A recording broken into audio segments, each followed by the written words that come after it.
주가 쓰시면 이라는 제목으로 함께 은혜를 나누겠습니다. 기도하겠습니다. 사랑과 은혜가 많으신 하나님, 오늘도 은혜의 보좌 앞으로 우리를 초청해 주시어서 우리 자신을 드리며 하나님께서 우리에게 뭐라 말씀하시는지 주님의 세미한 음성을 듣기를 원합니다. 주님, 우리에게 말씀하여 주옵소서. 깨닫는 은혜 주시고 또 말씀 앞에 결단할 수 있는 우리 모두가 되게 해 주옵소서. 예수님의 이름으로 기도드립니다. 아멘. 오늘도 하나님의 잔치에 참여하신 여러분들에게 하나님의 은혜가 함께 하시기를 바랍니다. 여러분 명절 잘 보내셨지요? 우리나라는 설날까지 지나야 새해가 제대로 시작된 것 같은 그런 느낌을 받습니다. 우리는 설날을 보내고 이제 곧바로 새봄을 기다리면서 특세를 준비하고 있습니다. 3월 특세를 통해서 봄의 새싹을 내듯이 우리 성도들의 영혼이 깨어나고 새롭게 더 많이 성숙해지는 계기가 되었으면 좋겠습니다. 지금은 교회력으로는 사순절 기간입니다. 지난 18일에 이미 사순절이 시작이 되었습니다.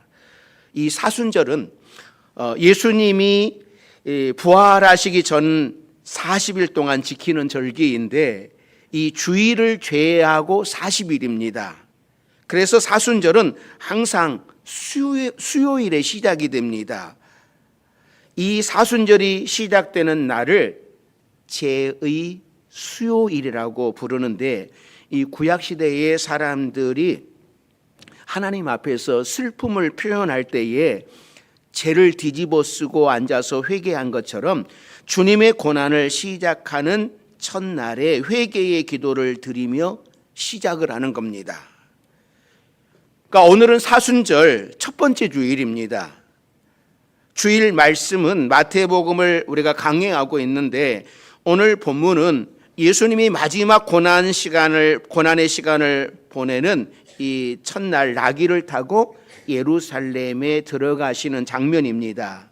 그러니까 사순절 첫 번째 주일에 이 말씀을 묵상하게 되는 것도 참 감사한 것 같습니다. 그러니까 예수님이 평소에 예루살렘에 올라가실 때는 다른 사람들처럼 그냥 걸어 올라가셨습니다. 그런데 마지막 십자가를 앞에 두고 이때는 걸어가신 것이 아니라 나귀를 타고 가셨습니다. 왜 나귀를 타고 가셨는지는 우리가 다음 시간에 살펴볼 것이고 오늘 본문을 통해 나귀 한 마리와 주인에 대한 이야기를 해보려고 합니다. 그러니까 갈릴리에서 사역을 하시던 예수님은 이 공생의 3년 마지막을 보내시면서 예루살렘이 가까운 동네로 오셨습니다. 한동안 요단 동편인 베레아 지역에서 사역을 하시다가 십자가를 지시는 마지막 6월절이 다가올 때 예수님은 예루살렘 가까이에 오셔서 제자들을 건너편 마을로 보내면서 나귀 새끼가 매여 있는 것을 풀어오라라고 말씀을 합니다. 그것이 오늘 본문 2절 3절 말씀이에요. 자, 2절 3절 말씀 같이 봅니다. 이르시되 너희는 맞은편 마을로 가라. 그리하면 매인 나귀와 나귀 새끼가 함께 있는 것을 보리니 풀어 내게로 끌고 오라. 만일 누가 무슨 말을 하거든 주가 쓰시겠다 하라. 그리하면 즉시 보내리라 하시니. 제자들이 예수님 말씀대로 건너편 마을에 갔더니 나귀 새끼가 있어서 풀어오려고 했더니 누군가가 왜 나귀를 품느냐? 왜 너희가 나귀를 가져가려고 하느냐? 그래서 주님 말씀대로 주님이 쓰실 것이다 라고 했더니 이 주인이 아무 말하지 않고 내어주었어요. 여러분, 그런데 나귀가 흔하게 돌아다니는 그런 동네가 아닙니다. 우리나라 농촌에서도 소 한 마리가 얼마나 귀했습니까? 그 가정의 재산이었어요. 지금 이 주인에게 있어서도 낙이 한 마리는 전 재산과도 같은 겁니다. 그런데 어떻게 주가 쓰시겠다라는 그 말 한마디에 순순히 내놓을 수 있을까? 우리 주님이 성경에 예언된 대로 나귀를 타고 입성하기까지 여러 가지 사건이 일어나는데, 오늘 본문에 보면 무명의 헌신자가 있었습니다. 마가복음 11장 1절에는 이렇게 말씀을 해요. 자, 1절 말씀 같이 봅니다. 그들이 예루살렘에 가까이 와서 감람산 벳바게와 베다니에 이르렀을 때에 예수께서 제자 중 둘을 보내시며, 자, 마가복음과 누가복음에는 벳바게와 베다니 마을로 소개를 하고 있습니다. 좀 감이 와야 되는데, 이 베다니가 어떤 마을입니까? 우리가 잘 아는 대로 예수님이 예루살렘을 여러 차례 방문을 하셔요. 방문하실 때마다 예루살렘에서 주무시지 아니하시고 베다니에 내려오셔서 주무셔요. 그러니까 마을 사람들과 함께 식사도 하고 말씀도 선포하셨습니다. 이 베다니에는 누가 살았습니까? 마르다와 마리아가 사는 마을이에요. 늘 예수님을 위해서 식사를 준비하던 마르다, 또 예수님의 발 아래에서 늘 말씀을 즐겨 듣던 마리아가 있었습니다. 여기서 나사로가 죽었을 때에 예수님은 사랑하는 자 나사로의 죽음 앞에서 눈물을 흘리시며 그를 살려주기도 했습니다. 이 베단이라고 하는 이 마을 이름의 뜻이 가난한 사람의 집이라고 하는 뜻을 가지고 있어요. 베다니가. 이 사람들은 뭐에 가난한 사람들이 살고 있는 마을이고 다 가난하다라는 말이겠죠. 그러니까 예수님은 이 아픔과 슬픔, 질병과 고통을 삼키며 살아가던 베다니 사람들의 친구였고 희망이었습니다. 죽은 나사로를 살리시고 소망과 생명의 주님이 되어주심을 보여주셨습니다. 그런데 나중에 예수님이 십자가에 달려 돌아가시고 부활하셨을 때에 베다니 마을 앞까지 나가셔서 그들을 축복하신 후 하늘로 승천하셨습니다. 그때 그곳에 모인 많은 사람들이 예루살렘에 들어가서 기도하고 찬송하다가 성령의 충만함을 체험했습니다. 결국 그들이 세상을 변화시켰어요. 때문에 그 마을 사람들은 주님이 원하시는 것이라면 무엇이든지 아낌없이 바칠 준비가 되어 있는 사람들이었어요. 여기 무명의 헌신자 나귀 주인이 나귀를 내어준 것은 단순히 나귀라고 하는 짐승을 내어준 것 아닙니다. 바로 자기 자신을 준 거예요. 주님을 위하여 자신의 모든 것을 바칠 준비가 되어 있는 사람이었습니다. 이것이 쉬운 일일까요? 절대 쉬운 일 아닙니다. 주님을 위하여 내 삶 전부를 바칠 수 있다라고 하는 각오가 되어 있지 않으면 쉽게 헌신할 수 없습니다. 하나님께서 일하실 때에 특징이 있는데 혼자 일하시지 않습니다. 하나님은 사람을 통해서 일하시고 하나님의 사역에 사람을 쓰시기를 원하십니다. 그래서 역사 이래 수많은 사람들이 하나님께 쓰임받고 하나님을 기쁘시게 해드렸습니다. 하나님이 능력이 없으셔서 사람을 통해 일하시는 것이 아니라 우리를 하나님의 동역자로 지으셨기 때문에 우리와 함께 일하시는 것을 기뻐하시는 거예요. 우리들이 일평생 살아가면서 하나님께 쓰임받는 기쁨이 얼마나 큰 것인지를 안다면 이 세상 모든 사람들이 하나님께 몰려와서 하나님, 나 좀 써주십시오, 이렇게 부탁을 할 겁니다.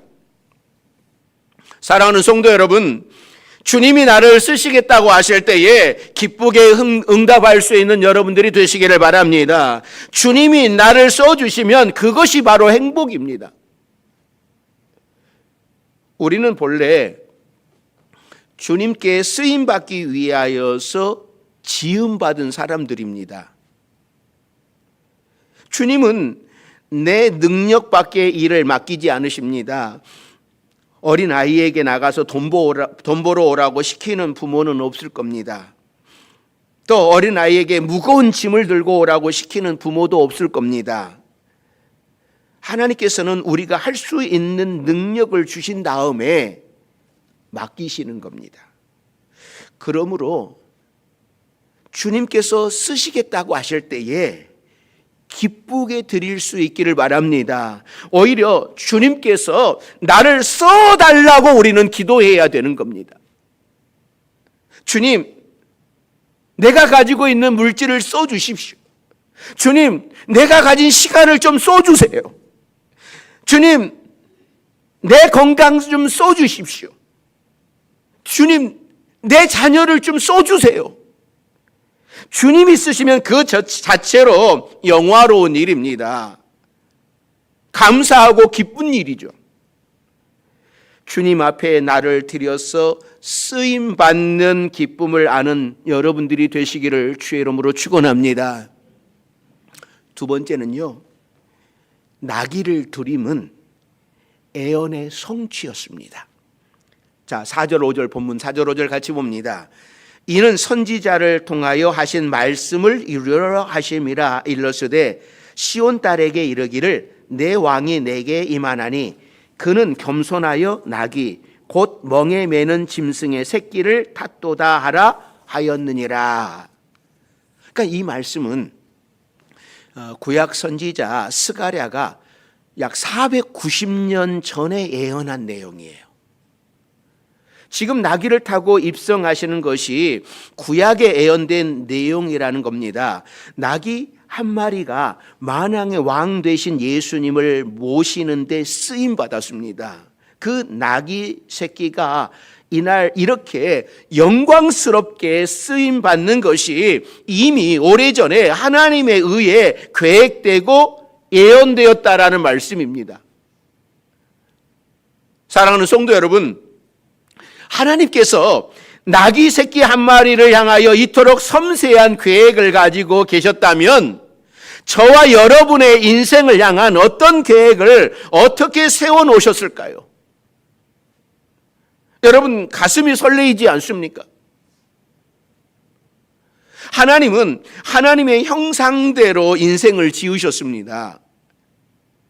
당신을 이 땅에 보내시기로 만세전에 작정을 하셨습니다. 죄와 사망에 빠진 우리를 살리시려 독생자 하나님을 보내셨습니다. 그분을 버리고 우리를 사셨어요. 우리는 모두 예수님하고 맞바꾼 예수님짜리 인생들입니다. 이러한 저와 여러분을 향한 계획을 갖고 계시는 거죠. 아무렇게나 살다가 죽도록 내버려 두실 수가 없었습니다. 시시하게 아무런 의미 없이 살도록 우리를 만들지 않으셨습니다. 나귀는 수레를 끄는 데 쓰임 받을 수 있고 짐을 나누는 데 쓰임 받을 수 있고 밭을 가는 데 쓰임 받을 수 있지요. 그러나 본문은 예수님을 위해 쓰임 받는다라고 하는 것이 얼마나 영광스러운 것인가를 말씀하고 있는 겁니다. 우리 모두 예수님을 위해, 하나님을 위해, 하나님 나라를 위해 영광스럽고 황홀한 사역자로 쓰임 받을 수 있기를 바랍니다. 우리의 삶은 하나님이 쓰실 때만 가치가 있는 거예요. 우리의 삶은 하나님이 쓰실 때만 행복할 수 있습니다. 우리의 삶은 하나님이 쓰실 때만 형통할 수 있는 겁니다. 사랑하는 성도 여러분, 하나님은 우리 한 사람 한 사람을 향한 분명한 계획을 가지고 계시는데, 하나님은 우리 한 사람 한 사람을 향한 놀라운 계획을 가지고 계시는데,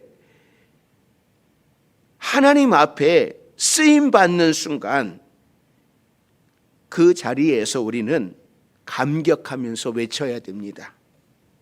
뭐라고 외쳐야 되냐면, 하나님의 예언의 응답이 나다.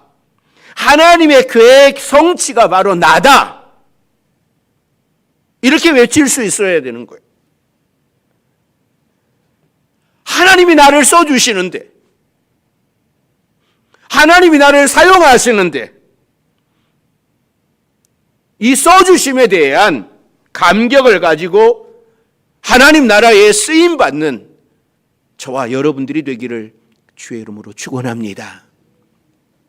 세 번째는요, 예수님을 위해 쓰임받으면 매인 것이 풀려지는 거예요. 나귀가 예수님을 위해 쓰여지기 위해서는 매여 있어서는 쓰임받을 수 없습니다. 풀어서 끌고 와야 했습니다. 여기에 아주 중요한 진리가 있는 겁니다. 예수님이 쓰시면 풀려지는 거예요. 만일 이 나귀를 주님이 쓰시지 않았다면 더 자랄 때까지 계속 묶여 있어야만 했을 겁니다. 그리고 더 자란 다음에 짐을 나르거나 밭일을 하거나 그런 나귀가 되었을 겁니다. 그러나 이때 예수님을 위해 풀려지고 예수님을 위해 영광스럽게 사용되어졌습니다.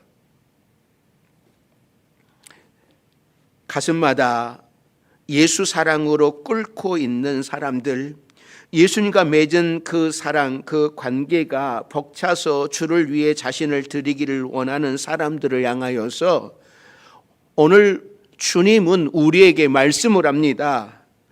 풀어 끌고 오라.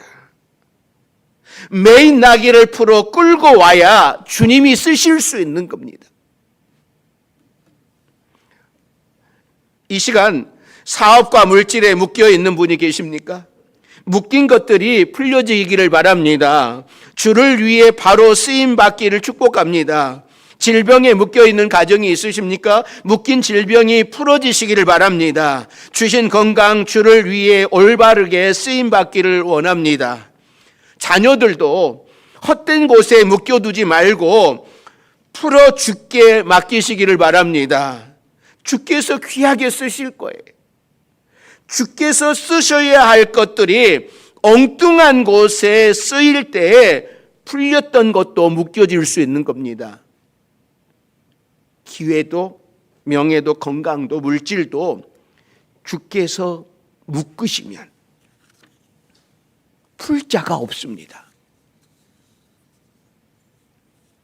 자, 이 모든 것들을 주님이 쓰시지 않으시면 내가 쓰는 것 아닙니다. 하나님이 나를 쓰시지 않으면 결국 마귀가 나를 쓰게 되는 겁니다. 내 시간 하나님이 쓰시지 않으면 마귀가 빼앗아 갑니다. 내 재능 하나님이 쓰시지 않으면 사탄이 침략합니다. 내 물질 주를 위해 쓰지 않으면 세상이 빼앗아 갑니다. 내 육체 하나님의 영광을 위해 쓰지 않으면 사탄의 노예가 됩니다. 우리 바주명성교회 여러분들은 주를 위해 쓰임받는 여러분들이 되시기를 바랍니다. 날 때부터 꼽추인 여자아이가 있었습니다. 이 아이는 17살이 되기까지 집 밖에 나가본 적이 없었습니다. 자기 자신이 꼽추라 창피하기도 했고 부모님이 학교에 보내지도 않았기 때문입니다. 그런데 17살이 되던 해에 그 집에 수녀님이 찾아와서 그 수녀님 때문에 난생 처음으로 천주교 사경회에 참석을 했습니다. 천주교 사경회는 개신교처럼 찬송을 세게 부르거나 말씀을 강하게 하는 것이 아니라 조용조용하게 하는 세미나 비슷한 것인데, 강사가 그날 이런 말을 합니다. 이제 조용히 밖으로 나가서 하늘을 보고 땅을 보고 세상을 보면서 하나님의 음성이 어떻게 들려오나 각각 감동을 받으십시오. 과연 나는 살아야 할 이유가 무엇인가? 하나님께서는 나를 어떻게 쓰시기를 원하시는가? 감동을 받고 다시 모입시다. 사경회에 참석한 사람들이 하나 둘씩 밖으로 나갔습니다. 건강한 사람들은 밖에 나가서 좋은 잔디밭과 벤치에 앉아서 깊은 명상에 잠겼습니다. 그러나 곱추 소녀는 더딘 걸음으로 나갔기 때문에 좋은 자리가 없어서 아무도 없는 쓰레기통 옆 벤치에 앉았습니다. 그러면서 나는 어디를 가나 쓰레기구나 하고 한숨을 쉬는데, 그때 허름한 한 소년이 오더니 쓰레기통을 뒤지면서 열심히 무언가를 찾고 있었습니다. 곱추 소녀가 용기를 내서 난생 처음으로 알지 못하는 사람에게 말을 걸었습니다. 쓰레기통을 왜 뒤집니까? 캔이나 종이를 찾고 있어요. 그걸 찾아서 무엇 하려고요? 그걸 가지고 가면 돈이 되거든요. 팔아서 우리 할아버지 할머니 편찮으신데 약 사드리려고 그래요. 그 순간 이 곱추 소녀는 큰 감동을 받았습니다. 쓰레기도 쓸모가 있구나. 나 같은 쓰레기 인생도 쓸모가 있구나. 저 쓰레기를 팔아서 노인들의 약값을 할 수 있다면 나처럼 쓰레기 같은 곱추도 병들어 누워있는 사람들을 위하여 약이 될 수 있겠구나. 그런 감동을 받고 그는 들어가서 신부님에게 이렇게 이야기를 합니다. 신부님, 나 같은 곱추 쓰레기도 주님께서 쓰신다고 하시니 저를 병들고 나약한 양로원으로 보내주세요. 나로 하여금 주께서 쓰시게 해주세요. 드디어 내가 너를 쓰겠다, 이 음성을 들은 곱추 소녀는 이 양로원에 들어가서 굽은 허리로 수많은 노인들의 병수발을 들었습니다. 오히려 건강한 사람보다, 키 큰 사람보다 곱추가 노인들을 섬기기에는 더 좋았습니다. 곱추는 이미 곱추가 아니었습니다. 하늘이 보낸 천사였습니다. 사랑하는 성도 여러분, 지금은 사순절 기간입니다. 우리 주님께서 나를 위하여 십자가를 지신 것을 묵상하며 지내는 절기입니다. 주님께서 나를 위해 십자가 지셨는데 그 은혜를 생각하면 주님께서 나를 써주신다고 하는 것은 너무나도 큰 은혜입니다. 우리도 나귀 주인처럼 주께서 쓰시겠다라고 하는 음성을 들으실 수 있기를 바랍니다. 주께서 쓰시겠다 할 때에 부담 갖지 마시고 주님 앞에 내 물질과 건강과 시간 모든 것을 내어드리시기를 바랍니다. 내가 내 것을 쓰면 기적은 일어나지 않습니다. 그러나 주님이 쓰시면 기적이 일어납니다. 이 세상에 쓸모없는 인생은 없습니다. 내가 가진 것을 주님께서 써달라고 여러분 기도하시기를 바랍니다. 그래서 하나님 앞에서 귀하게 쓰임받고 메인 것이 풀어지는 역사를 체험하며 살아갈 수 있는 우리 모두가 되기를 주의 이름으로 축원합니다. 기도하겠습니다. 사랑과 은혜가 많으신 하나님, 우리는 십자가의 사랑으로 살아가고 있습니다. 모든 것이 주님의 것이라고 고백하며 살아갑니다. 그러나 주님이 나를 쓰시겠다고 하면 우리는 안 됩니다. 아깝습니다.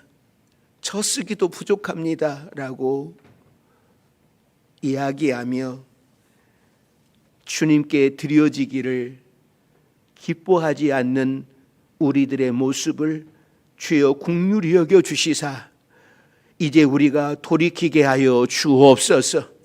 주님이 쓰시겠다 하면 주님 여기 있습니다. 주님 나를 써 주시옵소서라고 기도할 수 있는, 결단할 수 있는 우리 모두가 되게 하여 주옵소서. 예수님의 이름으로 기도드립니다. 아멘.